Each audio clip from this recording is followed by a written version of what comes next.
of public officials to those that they serve, and in doing this he talked about perhaps breaking up some of the ministries and some of the departments that seem too big, where certain individuals are holding on to large dockets and are therefore not able to execute their mandate as they should.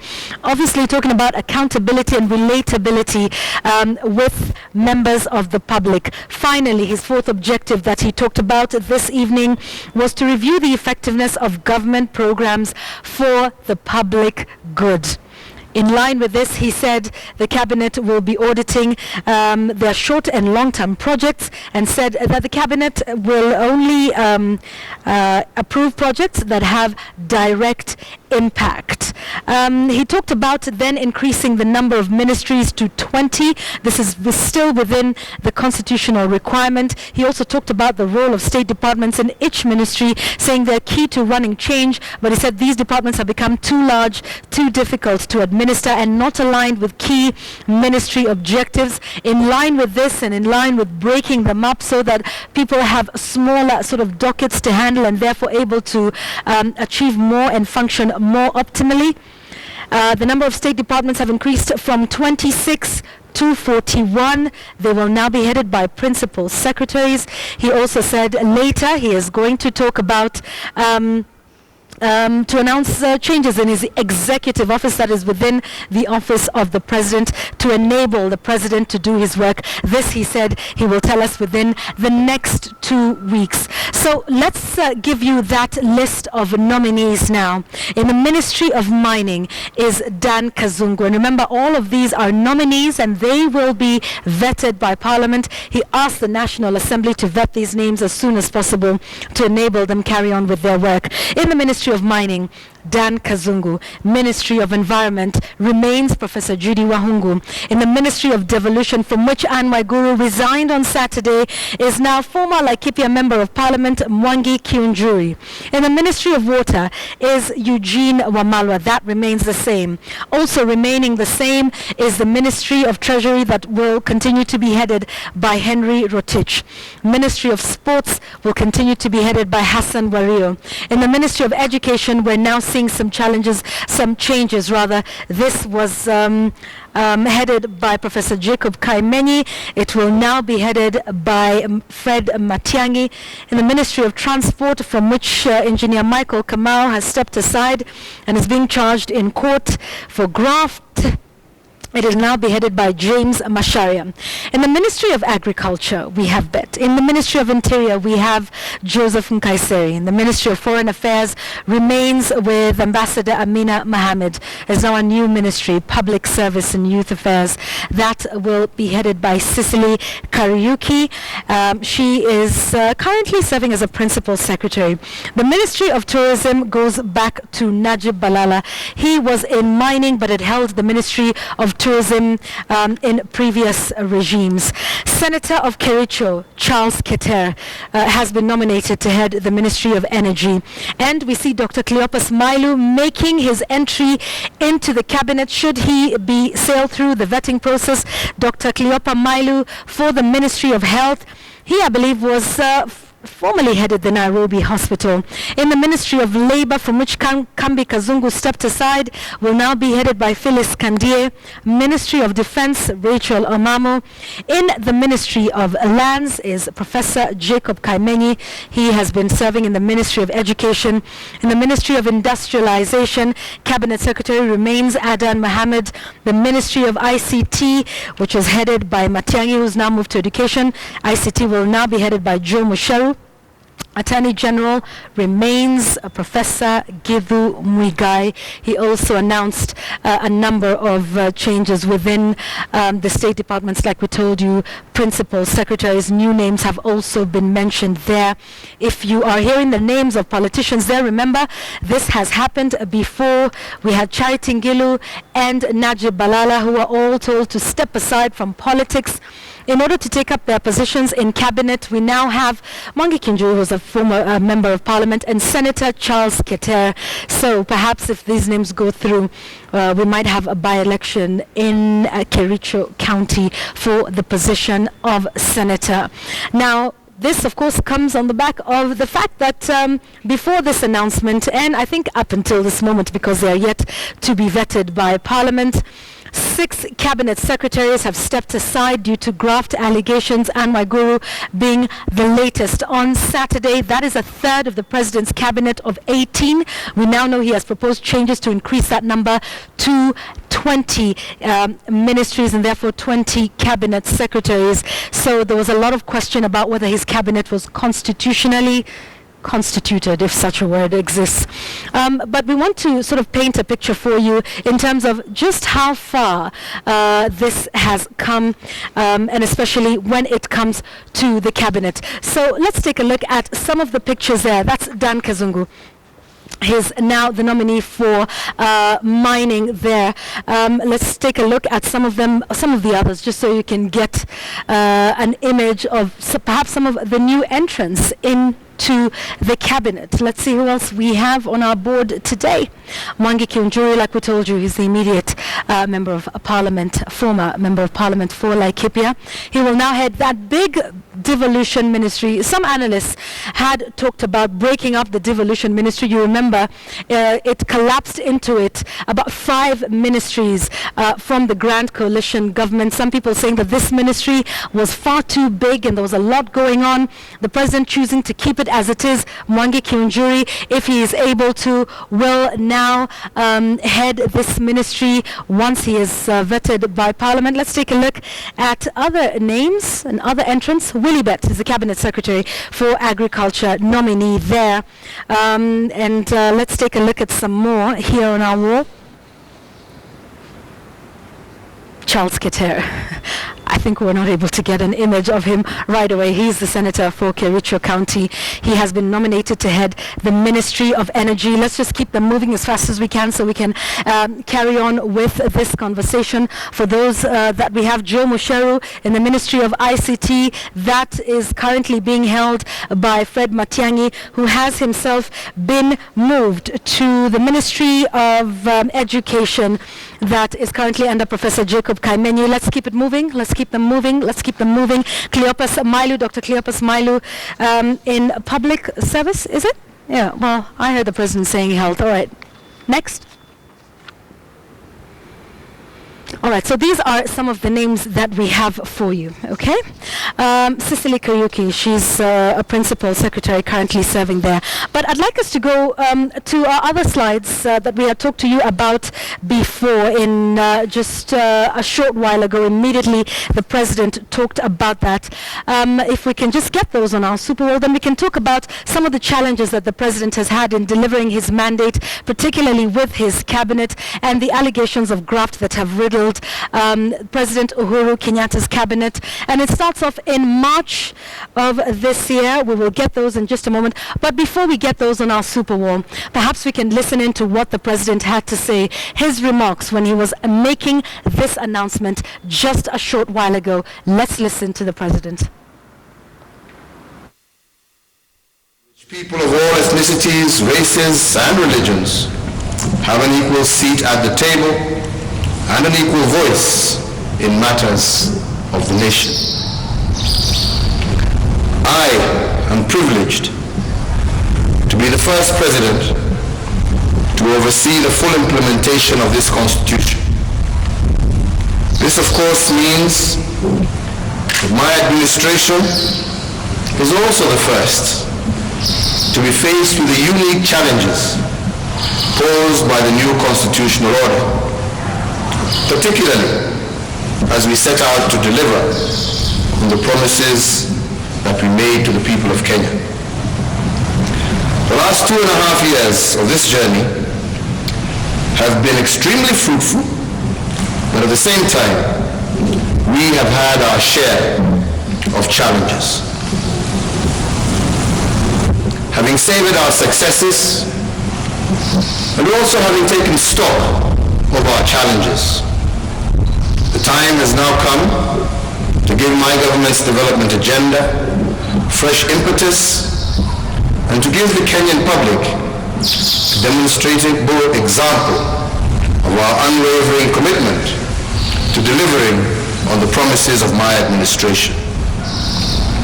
It is on this basis that I am announcing today the several or far-reaching structural and personnel changes that will go to the heart of government.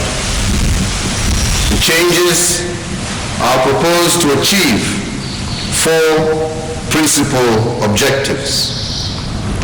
The first objective is to enhance the efficiency of the public service. This will be done through fast-tracking the adoption of technology, improving processes to reduce red tape, providing for better oversight and leadership at each level of government administration. The second objective is to ensure the accountability of public officials in the discharge of their mandate. This will be done by implementing the new public procurement legislation, better delineation of roles and responsibilities as relates to public expenditure, and giving the necessary power and responsibility to accounting officers to make better decisions on budget management. The third objective is to guarantee the accessibility of public officers to those whom they serve. This will be done by reducing the size of their dockets into more manageable units and allowing those in charge to have better visibility of service delivery in their respective portfolios. And more importantly, to have time to engage with their key stakeholders as they execute the delivery of the government agenda. The fourth and last objective is to review the effectiveness of government programs and projects for the public good. This will be done by undertaking an audit of our short and medium-term development objectives to ensure that only those projects that have a direct impact on the socio-economic well-being of the public make it through for cabinet approval. Fellow Kenyans, I now turn to the specifics. First, I have reviewed the scope of the existing ministries and I have increased the size of cabinet from the current 19 ministers to 20 ministries. I expect that this change will allow cabinet secretaries to focus better on their deliverables by eliminating some of the overlap that existed before and also through increased focus to important areas that will drive our economic growth. Each ministry. President Uhuru Kenyatta speaking a short while ago, announcing new changes in the way government will be doing business to enhance efficiency. Let's talk about this a little bit more. We have our managing editor, Joe Aguirre, with us. So, Joe, why now? Why this? A good question, Yvonne, because a lot of people actually would say, well, is this a good time to announce a new cabinet? The Pope is just coming into town tomorrow. I mean, it's stealing the thunder. Tomorrow, the headline should have been the Pope arrives in Kenya today. Tomorrow, it will be a cabinet has been reshuffled. But there are other people who say, well, perhaps you needed to clean house before the Pope comes in. But more fundamentally, I think the timing should have been a long time ago. This was a long time coming. The president has been under a lot of pressure to show some decisive steps in terms of dealing with this problem of corruption in a substantive way, but also in terms of the perception that people have about corruption in the country now. I mean, there is this perception, most of it founded in reality, that the problem of corruption has actually got out of hand, that many people right now feel corruption, whether they're on the street or whether they're in the high street. All right, so obviously timing is everything, but then of course this comes on the back of yesterday's announcement from him, talking about task force, giving us the recommendations from that task force that he put together. But many people say this is all about I will do. What does this mean for the country? Well, I think that this can only be just the first step. I mean, if you look at what needs to be done in the country in terms of dealing with this problem of corruption, he needs to start somewhere. As to whether he can make the next few steps that will be decisive enough for people to be convinced that actually the government is now dealing with corruption properly, that remains to be seen. But remember, the president has been dealing with an interesting situation. I mean, we had this interesting experiment where we said, because the constitution says we cannot get CSS from parliament, so we went to all these people and said it's a clean slate, we are starting afresh, getting all these people from the private sector, and they came in, and right now, before this happened, 1/3 of the present cabinet was out there on account of corruption. Some of them actually these people who came from the private sector. And so it looks to me like an experiment that has failed in many respects. Remember, Okoa Kenya, for example, has been talking about reinstating this provision in the constitution to have politicians, members of parliament, actually being part of cabinet, drawing part of the cabinet from parliament. Boresha Katiba by Jubilee also has made a similar recommendation. So a very interesting development, and we've seen the president speak to it this evening, where he's brought in people like Mwangi Kinjuri, the former MP in Laikipia East, tried to run for governor earlier, but those are people who know a few things about politics, because one of the problems I think the president has had at a political level is you have all these people who've come from the private sector. They might have a few good ideas about things to do in terms of running businesses and whatnot, but when politics gets really dirty in there, they probably don't know what to do. Understanding the machinations of even government. I mean, I suspect that some of the CSs may actually be victims of very experienced civil servants who have run rings around them on these corruption things and probably blackmailed them. So I think the president wants to bring people who have the spine and probably know how the system can work, the system, and then probably deal with this. I mean, whether it is a good way of dealing with corruption, apart from just the politics of it, is still very much up in the air. What immediate problem does this solve for the president? If you look at it, what happened yesterday and this announcement today, are there some immediate wins for him? I think, I mean, there are people, and I think a good number of them, who will say, yes, something is finally happening, because we've been asking him to do something, and he can stand on top of any roof in town and say, well, I have reconstituted my cabinet, I have brought in people who are not there, I have, I don't know what he has done with the other people, though, the ones who get to that in a moment, but he can also say, have come up with all this raft of measures regarding how we deal with the private sector now, have brought in more heads to think about this corruption, and the president can say, well, these are the things that I'm trying to do. And you remember yesterday he was trying to say, well, you know what, this is not just about me, it is the private sector, saying there's a giver and taker. It's the private sector, it is even the media who asking us to give our sources. I think we'll have a problem with that. But generally speaking, he can say, well, I have taken a few steps. So in terms of perception, I think that there are people who will be a little bit more charitable towards him right now and say, well, he has made some few steps. But of course, this is only the beginning, Yvonne. It is indeed only the beginning. He did not mention what happens to the other 6.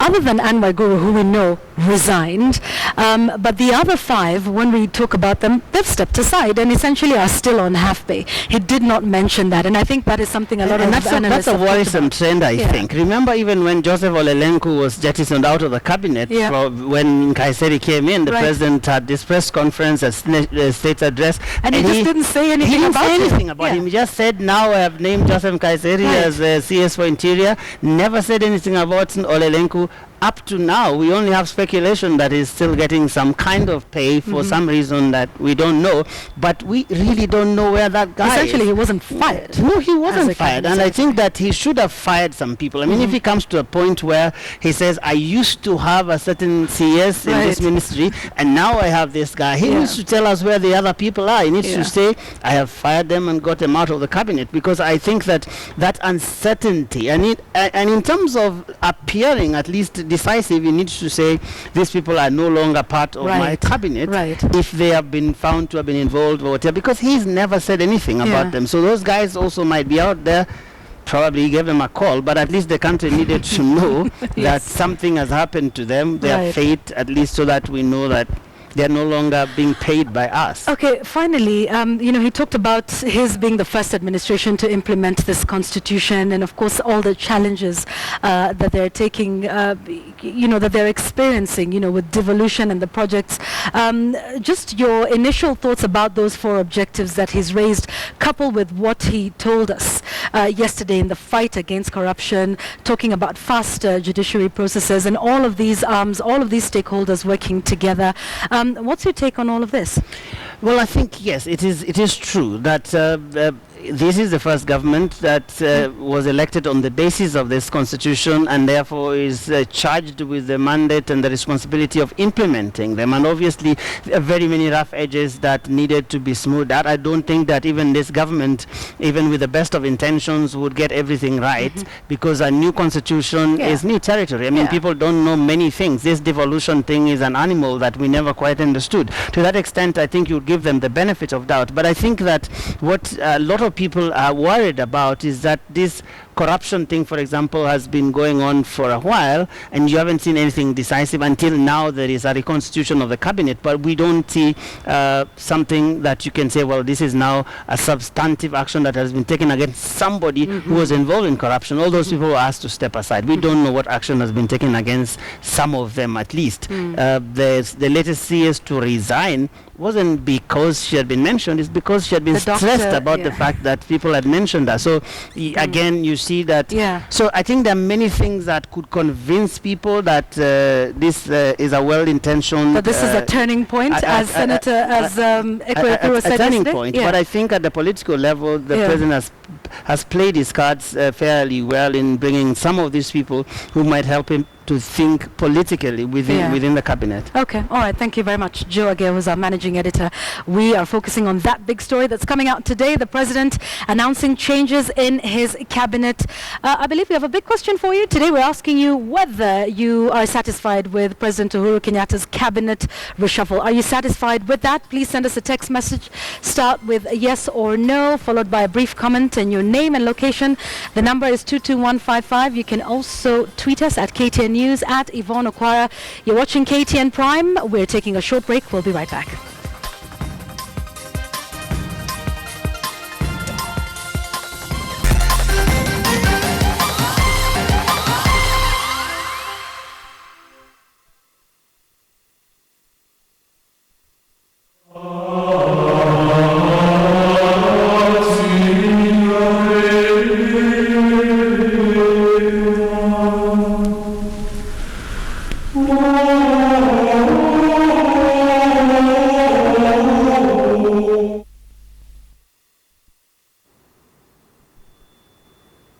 Less than 24 hours to the arrival of Pope Francis in Africa. His trip will start off in Kenya and then to Uganda and finally the Central African Republic.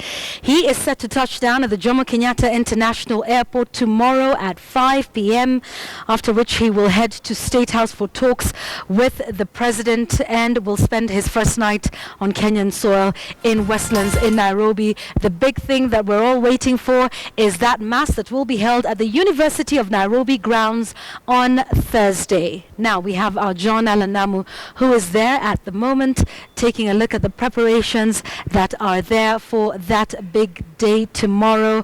John, all preparations are in place, I believe? seem to be in place here, Yvonne, at the graduation pavilion here at the University of Nairobi. As you can see right behind me, chairs are laid, the I's have been dotted and the T's have been... All right, I think we're having issues with the sound.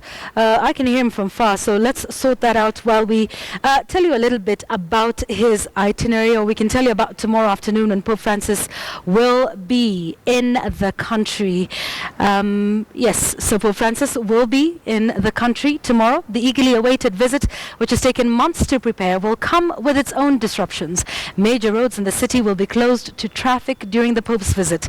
Police say major traffic disruptions will be witnessed on Thursday when roads such as Nairobi's Uhuru Highway and University Way will be closed from 5 a.m. as thousands make their way for the invite-only papal mass at the University of Nairobi grounds.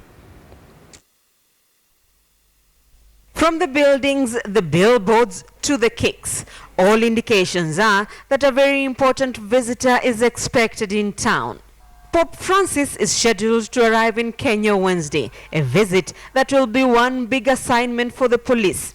Security chiefs met at the Nyayo National Stadium for one last strategy meeting ahead of the Pope's arrival, and they say they are up to the task of providing security during the visit by one of the world's most powerful people. And we are assuring everybody of adequate security.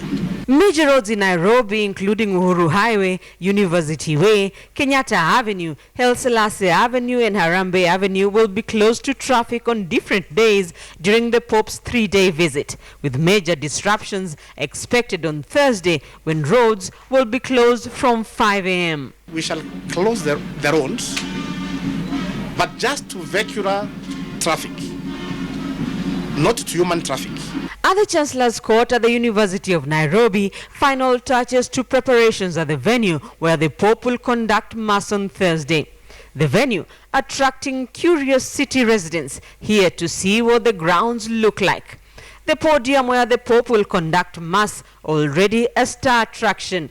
Perhaps the closest they will get to where the Pope will be. By 4 a.m., the gates will be ready and open for the faithful to access the venues of the Mass. At least 1.5 million people are expected to attend the Mass. But even with the huge crowds expected here, it will be a card-only affair.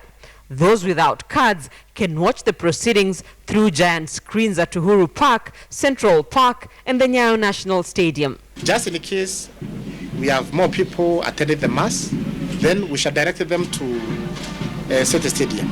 A joint choir of about 300 people will sing during the Mass, and the Pope's representative to Kenya says it will no doubt be a lively celebration of Mass. I'm sure that when the Pope comes, they will hear a lot of singing, and they will be dancing, and a lot of cheering for him. So it'll be his first experience with how, the people of Kenya, the Catholics, celebrate.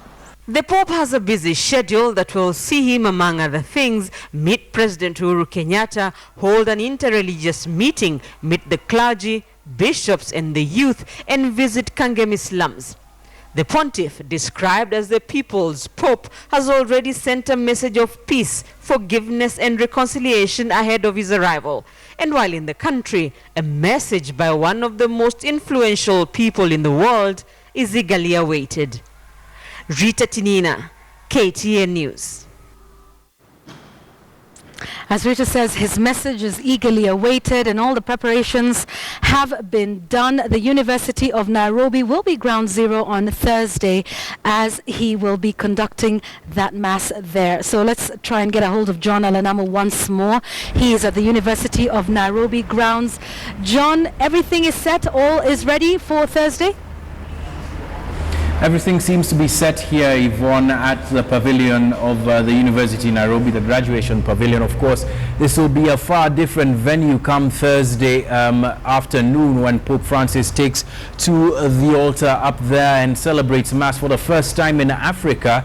A very, very auspicious moment, not just for Catholics, but for the country as well. Today, we'll spend a little time, though, speaking about Pope Francis's name and his significance, perhaps to even some of the agendas that he's taken up as a pope.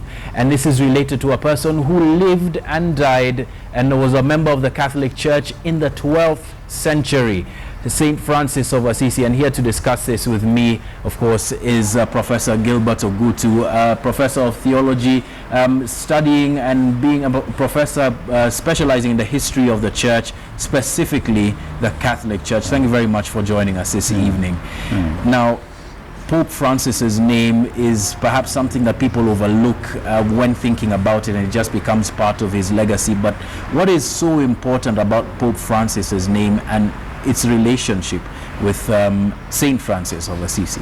Before I answer that, John, I would like to take this opportunity and thank the Holy Father for coming to Kenya and say Karibu Baba, Papa, and also thank him very sincerely, particularly our bishops, for having chosen the University of Nairobi grounds as the venue for this very important papal mass that we are going to experience and witness on Thursday night after the Holy Father arrives in Kenya. Yes. Now, what about his name? One of the most exciting things that happened to me was when the Pope was elected and he picked on the name Francis. It was in May 1990, between May 1st and May 7th, when I was in Assisi and had the time to visit the Basilica of St. Francis of Assisi and set my eyes to the remains of St. Francis. Why was I excited? St. Francis had extreme humility and piety. He denied himself the wealth of his father and went to the streets begging to feed the poor, to feed animals, birds, and all manner of things. So he had a love for nature. He had total love for nature, to the extent that if you read the histories of most world religions, you will discover that St. Francis of Assisi is respected by all religions. Let's speak about his love for nature specifically. It seems that there are shades of that in the life of Pope Francis. Pope Francis taking the agenda of the environment very seriously in his last communication to the Catholic Church. We are reading a little bit in terms of the linkages between himself and history.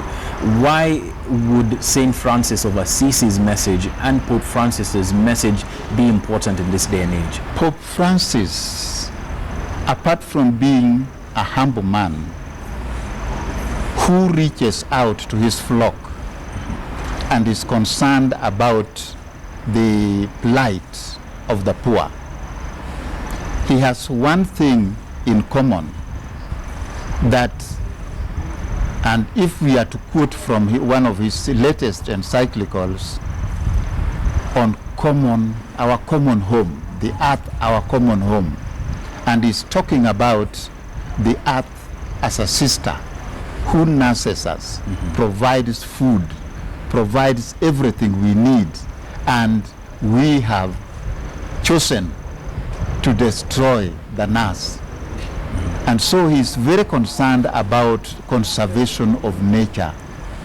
And this takes us to the Bible, the covenant, the cosmic covenant between God and Adam, between God and Noah, where man is given the responsibility to look after nature, not to exploit the way we are exploiting nature, to the point of killing biodiversity. And this is a great concern of Pope Francis. And I believe, I'm not even surprised that part of his itinerary takes him to UNEP so that he can speak to people who are directly charged with the responsibility of conserving nature. Specifically about the environment. Now, before I let you go this evening, Professor Ogutu, Pope Francis has been speaking of very tailored and very specific messages wherever he goes. What is it? What unique thing about the African faithful in the Catholic Church do you think that he will speak to, or perhaps resonate with that Catholic faithful here in Kenya, Uganda, the CAR, and indeed across the continent will be hoping to speak about? What do you think is unique about the Catholic Church in Africa that perhaps he needs to address? He's telling us to have hope, to have faith, to reconcile in order for peace and sustainable peace to be planted. And so, as he flies to Africa and lands in Kenya first, the message is hope. All right. Things are maybe bad, but we don't have to lose hope because God is on our side. And we need only to see God's hand around us. All right. And talk to each other and reconcile. Yes. Then things will be okay. All right. Great way to end it this evening. Thank you very much for joining us this evening, Professor Gilbert Ogutu, of course, from the University of Nairobi. Having studied this for 37 years must be a great moment for the university as well as for Kenya and the African continent. Pope Francis coming here in just a few short days, in fact, just a few short hours, and be celebrating Mass, the papal Mass, on Thursday the 26th. Yvonne has been speaking about the traffic arrangements. So if you want to get here, you need to be able to study those very keenly and ensure that you'll be able to get here on time and listen to his message for Kenya, for Uganda, for the Central African Republic, and indeed for Africa, a continent that needs a message, as Professor Gilbert Ogutu mentioned, a message of hope in this day and age, and all of the things that we're facing, from poverty to extremism here in Kenya and in Africa. Thank you very much for joining us here at the University of Nairobi. Let me hand you back now to Yvonne Okwara-Matole in studio. Yvonne. Thanks very much. John Alanamu at the University of Nairobi grounds. The graduation square has truly been transformed as we await the arrival of the Pope. That's in less than 24 hours from now. Remember, traffic will be affected, but not to pedestrians, so you can be able to make your way there to the University of Nairobi on Thursday for that Mass that will be starting at 10 a.m. And you want to stay with KTN News, where you get the whole story. We will cover for you the Pope's visit, not just to Kenya, but to Uganda and to the Central African Republic in the way only we can. We want to take a short break right now on Business Today. Let's talk business now. Yesterday, President Uhuru Kenyatta sent the whole country into a frenzy when he announced measures to rein in on spending and also cut expenditure. Now, one of the recommendations was to create a budget office which he would personally oversee in an effort to keep a lid on public spending. But in a turn of events, analysts are now raising questions about the president's directive, saying they could be in contravention of the Constitution. Adelaide Changola tells us more. For years, this has been the picture that has graced our screens every second Thursday of June. That of the Treasury Secretary holding the briefcase containing the government's expenditure plans for the coming fiscal year. But that could soon change as President Uhuru Kenyatta unveiled a raft of proposals meant to put a cap on the runaway government expenditure and cut corruption in state agencies. Today I have tasked the Chief of Staff and Head of Public Service to design an Office of Management and Budget under the Presidency. The Presidency will produce a President's Budget working with the Parliamentary Budget Office, and this will ensure that we drive priorities, oversight, and reduce influence peddling in budgeting, while ministries and departments concentrate on implementation and service delivery. According to the president, the move had been necessitated by the need to separate budgeting from execution and implementation so as to remove unnecessary public spending on non-essential goods and services and spare taxpayers the burden of higher taxes. So basically what he's telling people in Treasury, I don't trust you anymore to actually execute what I think, and therefore I will bring this office for the purposes of management and oversight of spending specifically within my office. But Kwame Owino from the Institute of Economic Affairs reckons the proposals raises pertinent questions that need clarification before the directive can legally be enforced. So yes, there's a legal problem about whether he can actually shoehorn the executive and other branches of government, including the counties. So that obviously is dicey constitutional, and I think he needs to think about it. It probably is illegal. The Economist points out that the creation of another budget office outside Treasury is likely to breach the Constitution, since only the Treasury Secretary has authority to handle budgetary matters and present the same to Parliament. So whoever exists and manages the Office of Management and Budget may have other oversight functions as the President may wish to give, but they do not have the right of audience with Parliament as the Cabinet Secretary would. So that too is something to consider, because the Cabinet Secretary's power or privilege to present the budget to Parliament is actually constitutionally protected. Yeah. Moreover, the combination of shortage of skilled manpower and the timing of the directive means the President will face an uphill task, creating adequate capacity in the Office of Management and Budget. The constitutional question does exist. I mean, there are people who could challenge whether the Constitution actually allows the President to do that today, because the Public Finance Management Act and the Constitution Chapter 12, which talks about public finance, did not envisage the Office of Management and Budget, which the President is bringing up. So obviously, if it's going to come in through a law, I think first it would have to come in through a law, not necessarily by a presidential directive.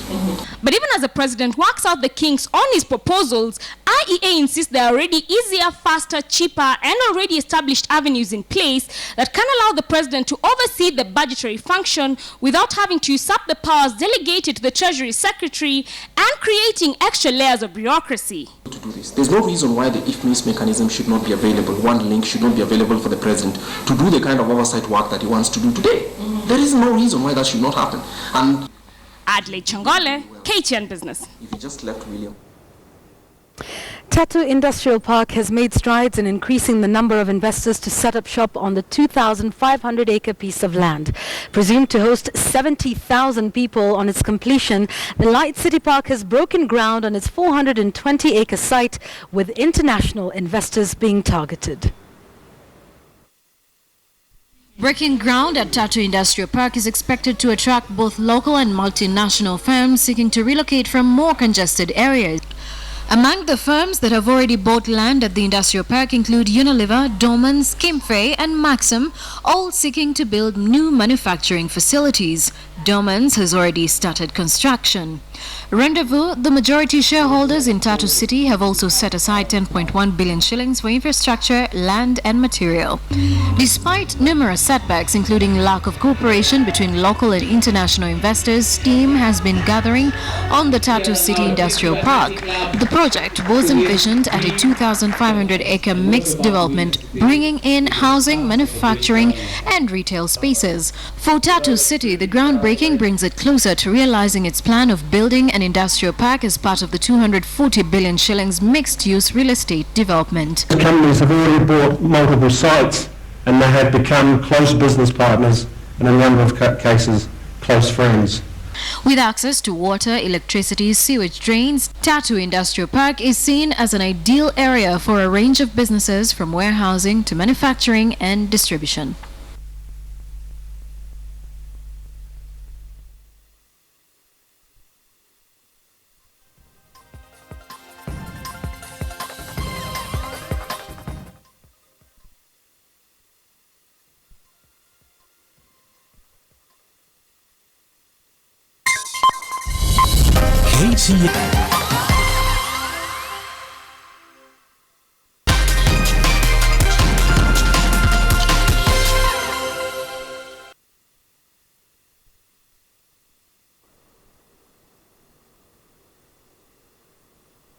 Let's take a look at the top sports stories tonight. A process to amend the Athletics Kenya Constitution to give athletes a right to vote in leaders will begin next week under the stewardship of the Sports Ministry. This was arrived at after a 2-day standoff between the athletes and the association that paralyzed operations at the Athletics Kenya headquarters. The standoff was officially called off by the Professional Athletics Association of Kenya President Wilson Kipsang. Standoff is over now. We are going to go back to training and we are going to sit down next week and discuss on the way forward. The Professional Athletes Association of Kenya President Wilson Kipsang arrived in Nairobi this morning, accompanied by 2012 Boston Marathon champion Wesley Korir, brought to an end a two-day standoff that saw a section of Kenyan athletes paralyze operations at the Athletics Kenya headquarters for the last 2 days. The Professional Athletes Association of Kenya top leadership was the whole day Tuesday held up in a deliberation meeting with Sports Ministry officials before finally meeting with the Athletics Kenya officials. The late evening meeting bore fruits with both parties arriving at an agreement.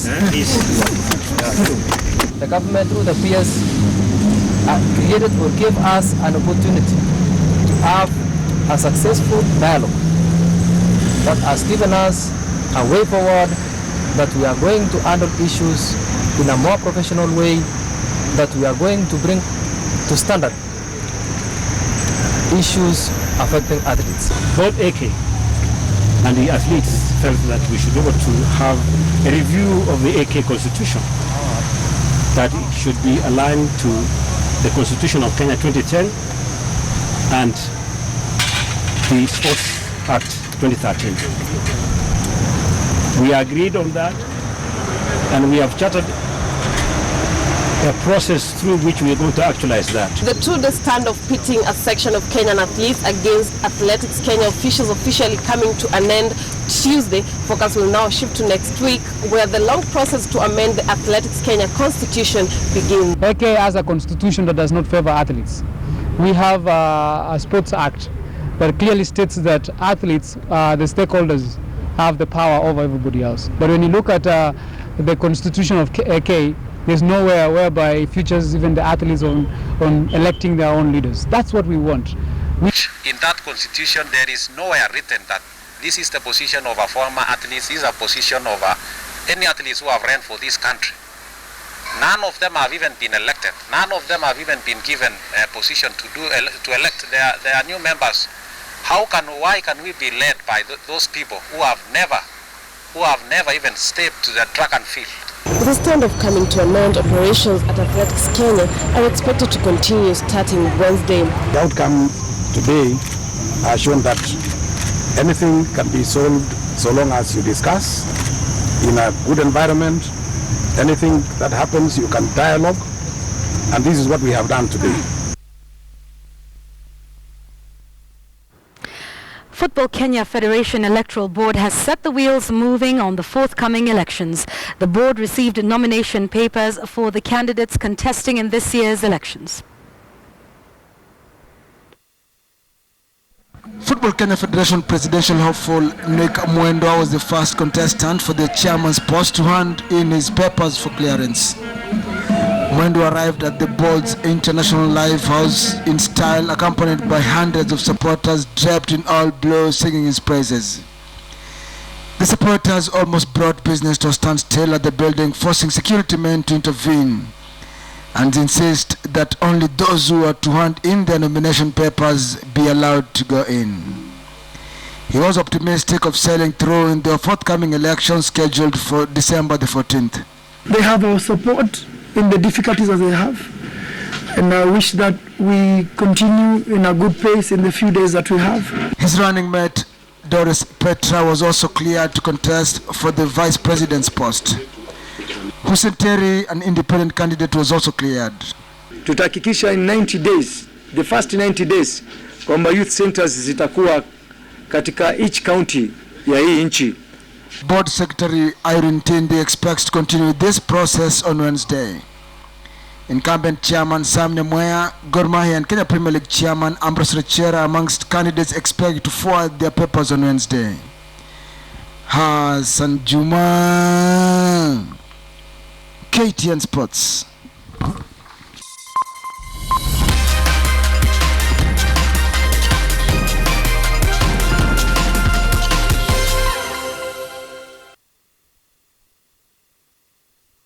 KTN weather.